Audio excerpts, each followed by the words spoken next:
Hello, everyone, and welcome to Kings of Fantasy Football. I'm your co-host Pablo, and here's my co-host. Leo. So, on today's episode, we are going to do a continuation of last week's, which is talking about some different draft strategies, and we also are going to talk about fantasy football traits.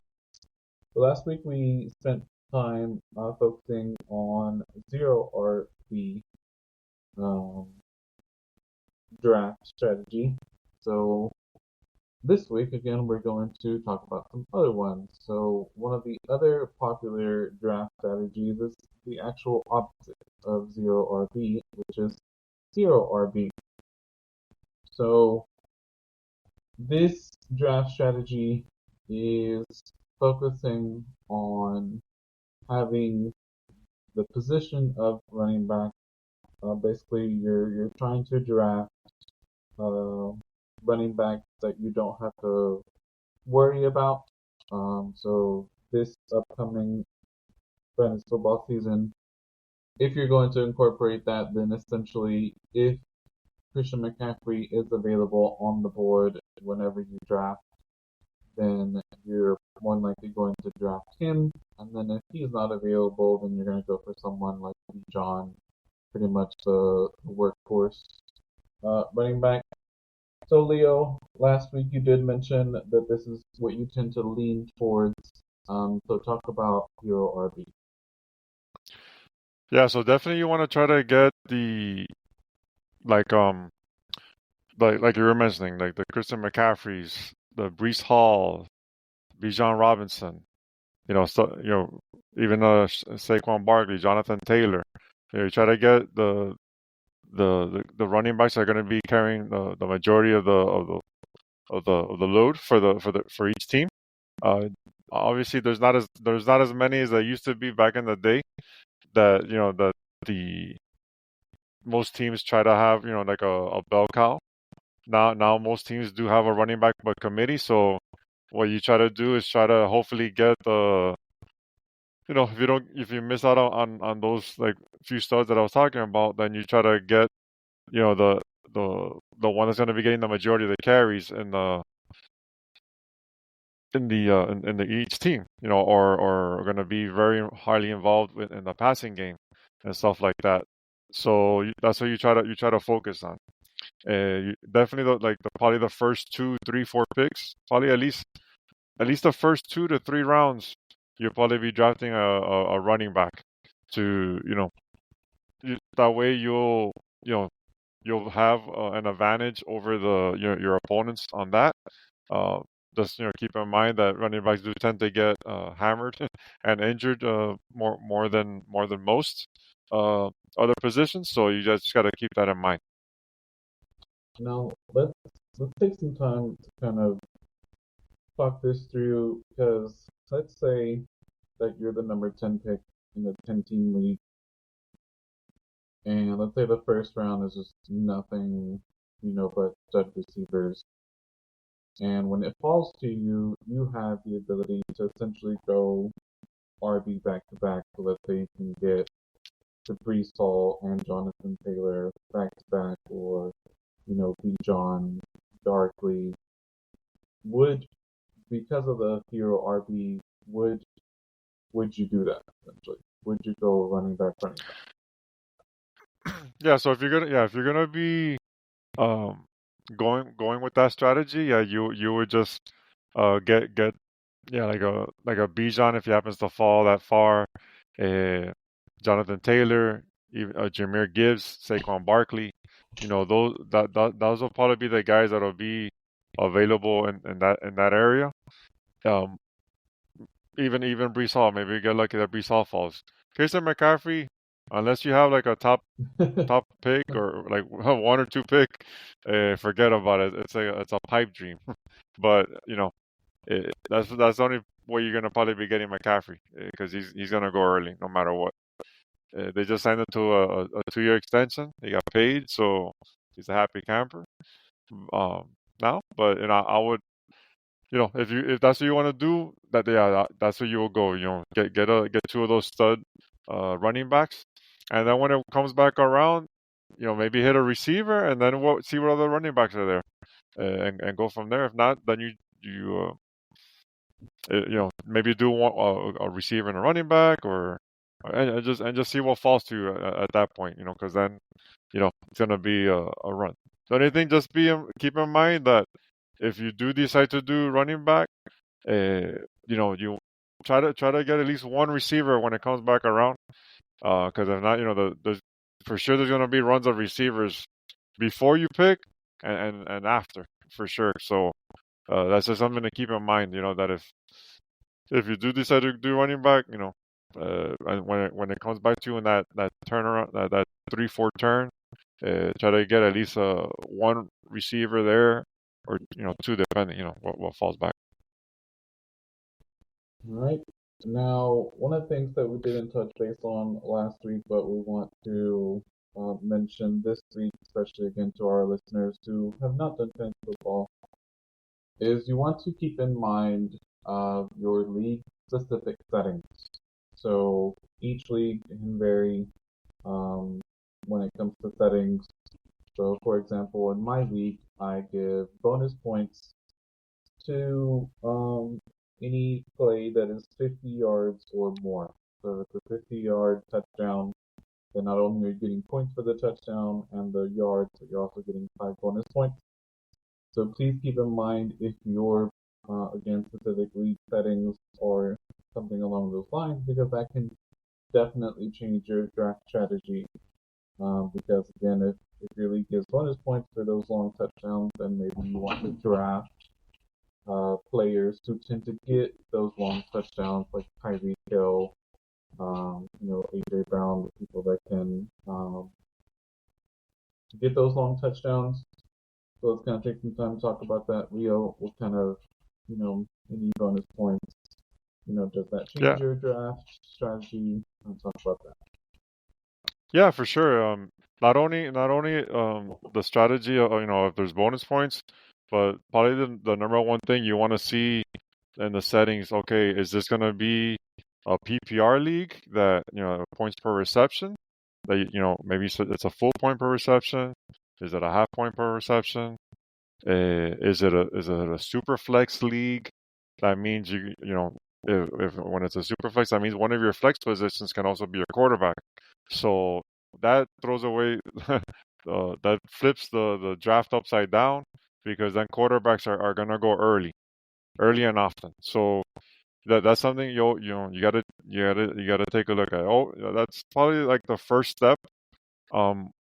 Before you even think about doing a hero RB or zero whatever, zero RB, whatever, always look at your settings first, and then that will start your first steps, and what strategy you want to go going forward. So yeah, definitely it's a must for sure. Now, since you mentioned it, and because Superflex is becoming more popular, I'm going to take a few minutes and kind of talk about how you mentioned, so it completely changes your draft output. Now, I'm not familiar with Superflex that much because I've just done it for a year. Now, kind of like the same question about going RB in the regular draft, so in a Superflex, have you ever gone QB? Or is that not something that's too common in a Superflex? And yeah, it's very common in a super flex that league managers, fantasy managers, they definitely go with two quarterbacks, because you wanna secure that spot. There's only 32 starting quarterbacks in the NFL, so, and there obviously there's the studs, there's a mid tier, and then it gets shaky, right? Uh, after the top 20, 24, So you want to try to make sure you secure at least two of them, and then possibly three. So depending where you draft, you can kind of see how, which way you want to go. If you're in the front, those top four quarterbacks are going to probably go off the board really fast. with McCaffrey and then those top 2 3 receivers, then when it comes back around towards the end of the first round, then maybe you get a quarterback and then one of the good receivers or a running back, stuff like that. I tend to when I do Superflex, I try to get maybe the best quarterback available in the first round, and then when it comes back to me around the second in the second round, it all depends what falls to me, whether it's a stud running back that's going to be a bell cow, or one of those stud receivers. If they're if all those are gone, then and then there's another stud quarterback, then I'll do that too. So like I said, like I was mentioning last week, you have to just be willing to adapt to how the draft goes to you. I definitely want to try to get at least 2 quarterbacks within the first 3 to 4 rounds. At least that's what I try to do. Because like I said, the quarterback, if you're picking let's say like at the end of the round, on one of the rounds, whether it's like let's say 11 or 12 in a 12-team league, and you decide, you know what, I'm gonna chance it. I'm just gonna get one, and then I get one quarterback and then one of the skill positions, and then right after you pick, you're gonna see boom, boom, boom, boom. You're gonna be waiting a long time to come back around, and then you might end up with Sam Darnold as your second quarterback. So you gotta be careful with that. If you're picking in the at the ends of each rounds, you sometimes you gotta anticipate uh, what other players have, other managers have. Always look at your draft board and see how the draft is going, so that way you can make your selections that way. All right. Now, again, to our listeners who have never done draft, especially now with the trend of AI being very prominent, you'd be surprised. Ask AI, ask ChatGPT, what draft strategy is popular, and it'll literally just respond to you, with a whole bunch of details. And something that I just found out of doing some research on draft strategies is there's like assistants that you can use. So essentially, you'll like link your league to your setting, and it'll assist you. So look into that. Now we're gonna kind of pivot into fantasy football trades. Now this can be very very tricky. And that can also be very very good depending on your team. So in the years that I have been doing fantasy football, I have only done less than a handful of trades. Leo, you've probably done a lot more. So it's gonna take some time to kind of dive into that. So, again, you being a lot more experienced than you have been, the commissioner. So, like, what's your outlook on trades? Is it veto, no veto? So, for listeners who don't know what that is, veto essentially means that you're not okay with the trade that got approved between 2 teams. From what I have done as far as research, is that vetoes are pretty much no longer existent. Right. So yeah, in all of my leagues at least the ones that I'm the commissioner, yeah, I took out the the fantasy, the other managers being like with having that right to veto, because the thing is that some people just veto a trade just to be haters. Like you don't want to, like if a team's trying to get better, you're like, oh man, no, I don't want that team to get better, so you veto the trade, and that's happened to me a lot. It was like, I try to be active. I'm usually one of the most active, managers, trying to do trades or at least, try to do the initial steps to try to, get something going. So to me, I always tell my friends that you either have the cojones to do trades or you don't. So, and then, because you have to live with the result. And a lot of people are scared to make change with their team. So, I always try to, better your team if you can. So what I first try to do is, when you want to try to start off a trade, you try to get familiarized with your teammates, your league mates. Look at, whether you're, like in a league that you're with, that you don't know nobody or whatever. You just try to, you know, start up a chat, start talking, this and that, just to, get a little flow of conversation between, each other. Then you start, looking at each other's, well, at least for me, I start looking at everyone's team. I try to see what everyone's like needs are and what my needs are. I want to know what my needs are too. So you try to see which team has that you have more players of that you can deal away with, so you can get the trades that players that for needs that you need. So you try to work your way through each team, take a look, uh, start. Hey, well, if you're interested in someone, okay, reach out. Look, hey, what would you be interested in? Is this guy available? Who's available? Stuff like that. And you start the conversation there and go from there. Start negotiating and stuff like that. If you're in a dynasty league, the one that I'm in, we trade draft picks and stuff like that. So, you know, that which makes it more fun. Like if you're a team that's really not doing well, maybe you want to trade a good player so you can get like a first round pick or get additional picks. So you're looking to the future. Sometimes you gotta sacrifice yourself, to have a bad year, to start, being able to build up your team.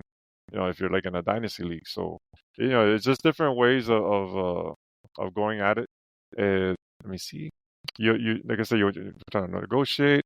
Um, the one thing, like, if you want to go back to in terms of vetoing and not, you just have to make sure that the commissioner is fair. You don't.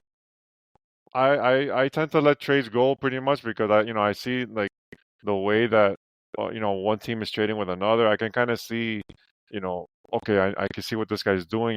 He wants to. He's mortgaging. He's letting go of a good player, like I said, in a dynasty league. To get some picks. But the main thing you don't want is collusion. And you don't and with trades you don't want like the last place team giving up his good players to the first place team. That's when you start seeing and he's getting nothing in return to get better. That's like you see, like, let's say, like Patrick Mahomes for Sam Darnold and a bag of peanuts or something, or you just have to you have to that's the thing you gotta be careful with. That when there's no vetoes. You have to make sure the commissioner's on top of things. The way that I do it is that we have a chat. So once the trade is going through, I go, if any of us have any issues, we'll have like a conversation about, look, I don't think this is a fair trade, and we'll do like a vote, like like a majority vote, and stuff like that. That tends to put you out open because you don't want because if you start vetoing some people's trades, when it comes time for you to veto trade, to do a trade, they're gonna veto your trade. So people are real tough guys when they don't when they can vote with anonymously, that they can know who who vetoed the trade. So that's why you want to make things open, transparent, so that everyone knows what's going on, we can have a conversation about things like that. Now, I want to take some time to talk about what you mentioned. So it has to be fair. So I'm going to use an example that to me, I used in my leagues last year to, when it comes to what they mention of selling high or buying low. So those Yeah. terms um, for our listeners. So the example that I'm going to use is last year was Raheem Mostert. So Raheem Mostert got drafted in a lot of leagues last year very, very late, and he ended up being one of the top running backs. He had some weeks where he got, multiple touchdowns. And even though he was drafted very late, um, the whole point of selling high is that if you wanted to trade Raheem Mostert, for example, for a Saquon Barkley who was injury prone, or even Brees Hall or something, I think because of the stats that Raheem Mostert was having at his peak, it was a very fair trade. So it's gonna take some time again to talk about that. So Leo can been doing this a lot longer. So how can our listeners kind of get in that mindset like, hey, Raheem Mostert is he's not a star. He's not like a Saquon Barkley or Brees Hall. But when players are, um, scoring points like he was last year, how do you justify that? Yeah, like it's like the ultimate sell high. You gotta see. You start throwing them out there. Hey, look, this Raheem Mostert's available. Who's interested and stuff like that. Sometimes there's a team out there that maybe they lost their starting running back or two, and that's gonna probably be like one of the first people you're gonna start going after. To maybe to try to sell high to that person. Look, he's doing well. See what you can get in return and stuff like that. Um, the Sometimes when you do these trades, like let's say like a Raheem Mostert for uh, let's say for instance last year Austin Eckler, that he was highly touted. He was uh, he started off yeah, I think his first game was good, and then after that he got injured, and then you know that becomes the opportunity. Like he did end up coming back.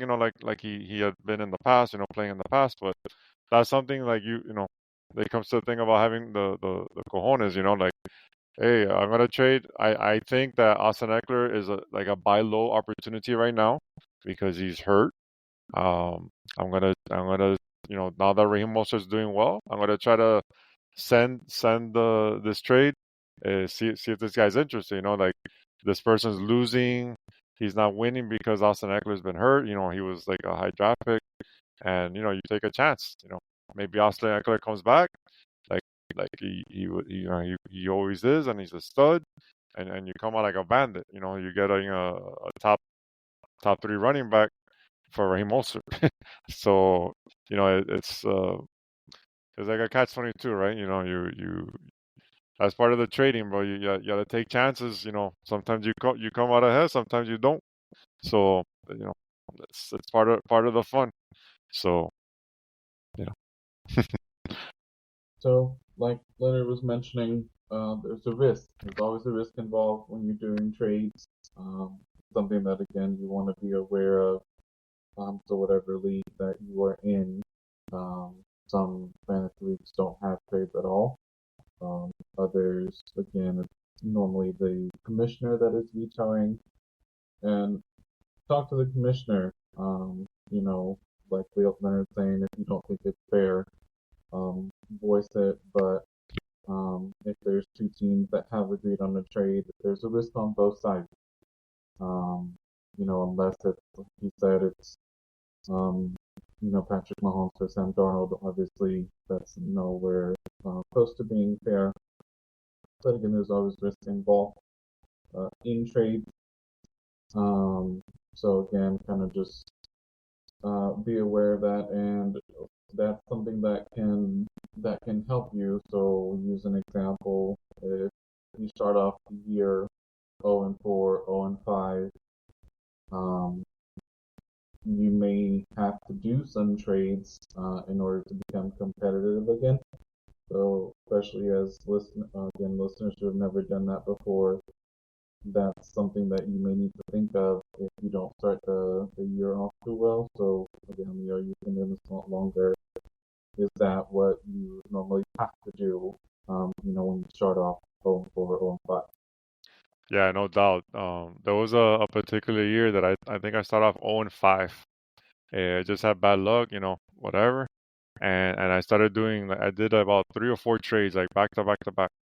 And I actually ended up winning the league in that year. So, you just have to start trading. Like at that point, when you're 0-4 and 5 or 0-5, there's nothing to lose. You have nothing to lose. Like this is to have fun, and what's already happening? You're gonna keep losing or whatever. That's when you make some changes, some trades, and shake things up. Sometimes like I said, it works. Sometimes it doesn't. But when you're already at that point, like you haven't won a game after 4 or 5 weeks, you have to go for it. I'm not the type of player that I don't give up. I keep going. I try to I try to make my team better. Obviously through the waiver wire and stuff like that. That's another topic for another day. But when we're talking about trading, you have to get active for sure because um you have to shake it up to make a run. Um, there's no there's nothing to lose at that point for sure. So again, like Leonard's mentioning, if you start off the year like that, um, there's nothing to lose because the only thing that could happen is if the trades don't work out, then you would keep, you would lose either way. But if you're trying to say, okay, well, my team will get better, I'll turn it around, and then you've already had 5 weeks of your team, so it probably will be best if you say, like Leonard said, shake things up. And ultimately, it's everyone's choice. But again, especially again for listeners who have not done fantasy football at all, those are the things that you want to start thinking about. Is looking at strategies, looking at your league settings, um, and then once you do your draft, seeing if anybody is willing to bite, you know, put players on trade blocks and see if you get any offers, see if anyone's willing to negotiate. Um, and again, those are the things that you want to start doing now. Preseason is in about 2 months. And the things that you also want to start looking at, which we can talk about more in our next episode, but something we want to start thinking about is kind of keeping track of players' injuries. So I think just again to say a name, who was it? Oh, Kyren Williams. Kyren Williams, I think he's not going to participate in any activities in this offseason. He was a very, very good running back last year. So again, those are the things we kind of want to keep an eye on, because you don't want to go into your fantasy draft and not know about that, and then you're drafting him, first, second round, and then you have to start running back all year.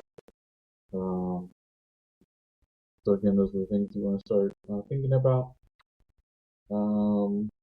So guys, if you like the episode, please make sure to give us a follow. We're on all the major platforms. We're on Spotify, Apple Podcasts, we're on YouTube. If you do have any questions, feel free to reach out to me on X at Archreaper, ARCHREAPER. That is where you can reach. Again, make sure to give us a follow, share this podcast with anyone you think is interested in fantasy football. Leo, where can we reach you? Oh yeah, you can reach me on X at Smooth1074. and also on TikTok at FFLeoG. And yeah, share the pod, rate the pod. That helps us get more out there. And thanks for listening to the show. Thanks, everyone. Peace.